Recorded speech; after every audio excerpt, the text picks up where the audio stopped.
The Living System, Episode 9, System Integrity, Pathogens, and Biological Interference. Up to this point in the series, we have explored plant biology as a coordinated system of energy flow, environmental response, and internal regulation. Light drives photosynthesis, roots interact with the substrate, nutrients support development, and hormones coordinate growth across the entire structure. When everything is aligned, the plant appears balanced, stable, and efficient. But what often gets overlooked is that this balance is not guaranteed. It is maintained continuously, and anything that disrupts communication inside the system can alter the way the plant behaves long before obvious damage appears. A plant does not need to be visibly failing in order for something to be wrong. One of the most important concepts in plant health is that function and efficiency are not the same thing. A plant can still grow while operating under reduced capacity. Leaves still form, roots still extend, and flowers still develop, but the system is no longer operating at its full potential. This is where biological interference becomes critical to understand. Unlike environmental stress, which comes from outside the plant and can often be corrected by adjusting conditions, biological interference involves living organisms entering the system itself. These organisms do not simply apply pressure. They interact directly with plant tissues, vascular pathways, and cellular processes. Once inside, they can change how the plant interprets and distributes information. Pathogens exist in several forms, and each one interacts with the plant differently.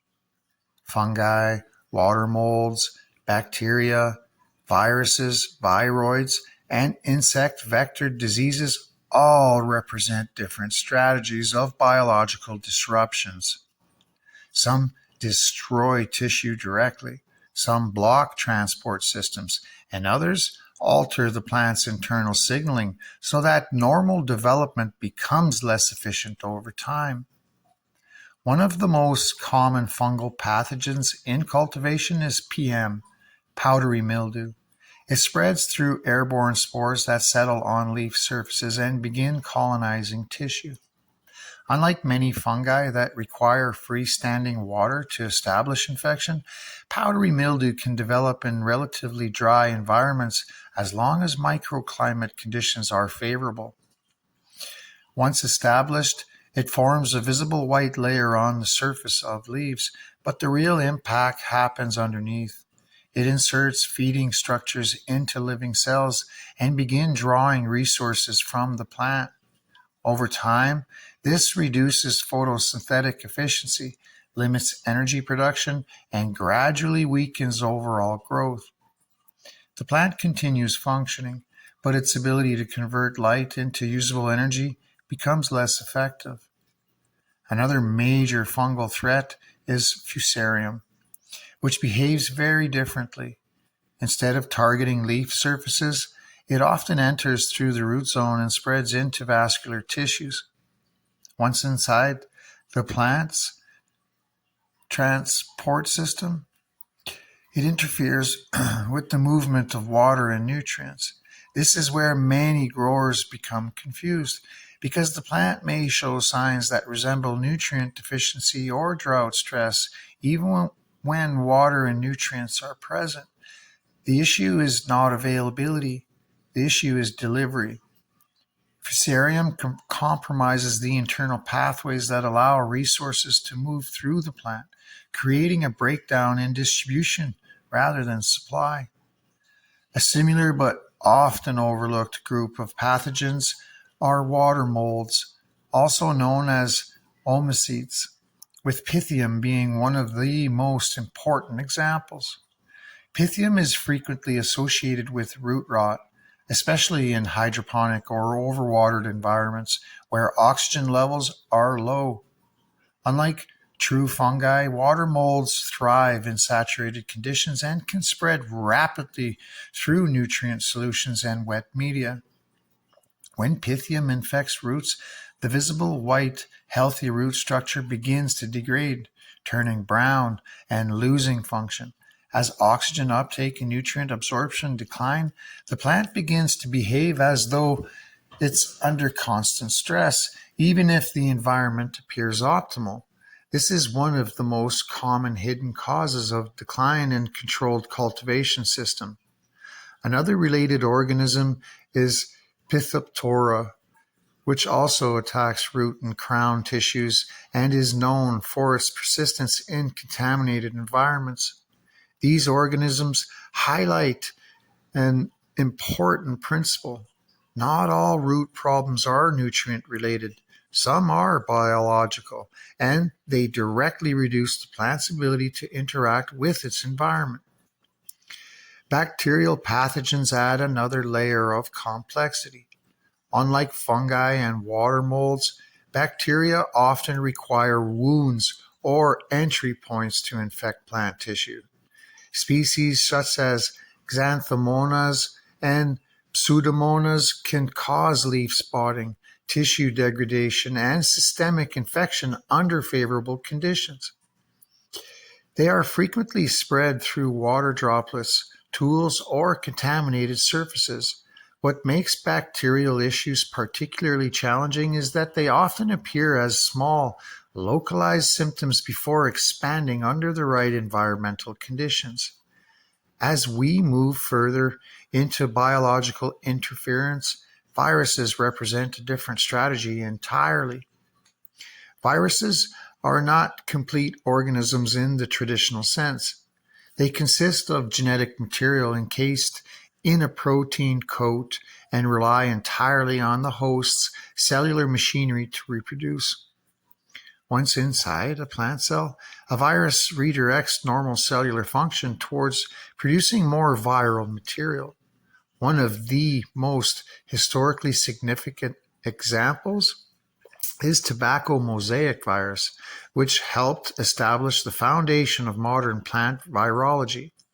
In infected plants, viral activity disrupts normal growth patterns, reduces vigor, and causes irregular development across leaves and stems.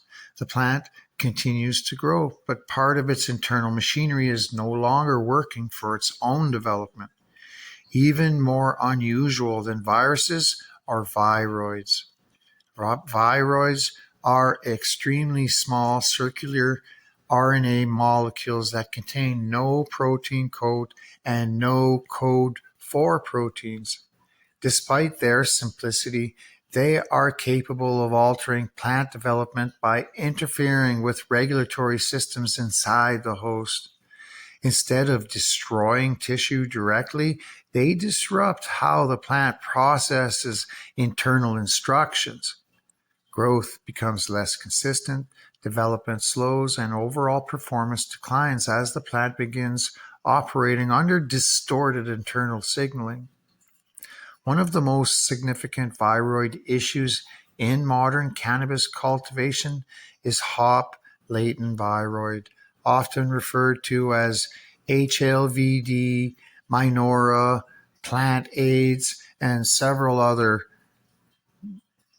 Originally identified in hops, it later became a major concern in cannabis production, especially with the rise of large-scale cloning operations, because propagation systems rely heavily on repeated cuttings from mother plants. Any infected stock can rapidly spread the viroid across entire facilities. Transmission often occurs through contaminated tools such as scissors, scalpels, or trimming equipment, as well as through plant sap during propagation. It's also super easy to spread in water and isopropyl. What makes HLVd particularly challenging is that infected plants do not always show immediate or obvious symptoms. In many cases, plants continue growing while gradually losing vigor over time. Rooting success may decline, branching becomes weaker, and overall plant structure appears less robust. Flower development is reduced, cannabinoid and terpene expression decrease compared to healthy plants of the same genetics. Because these changes are gradual, they are often misattributed to nutrients, lighting, or environmental conditions rather than biological infection. Another critical factor is understanding HLVd as asymptomatic transmission. Plants that appear healthy can still carry and spread the viroid, making it difficult to detect without proper testing protocols. This is one of the reasons it became so widespread in commercial environments before it was fully understood. Facilities relying on shared tools, dense propagation systems, and long-term mother stock maintenance created ideal conditions for silent spread. In addition to pathogens and viroids, insect activity adds another dimension to biological interference. Insects are not only direct stressors on plants, but also vectors for disease transmission. Aphids, thrips, whiteflies, and leaf hoppers can all carry viruses between plants as they feed. In this sense, insects function as biological transport systems, moving pathogens from one host to another without being the disease itself. This creates a layered problem where controlling insect populations also becomes part of controlling disease spread. When all of these factors are considered together, the plant is no longer simply responding to environment and nutrition. It is operating within a biological landscape that includes fungi, bacteria, water molds, viruses, viroids, and insect vectors.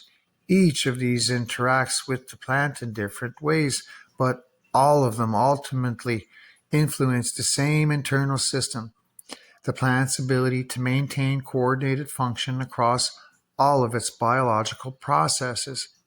This brings us back to the system integrity. A plant is not just a collection of structures performing isolated tasks.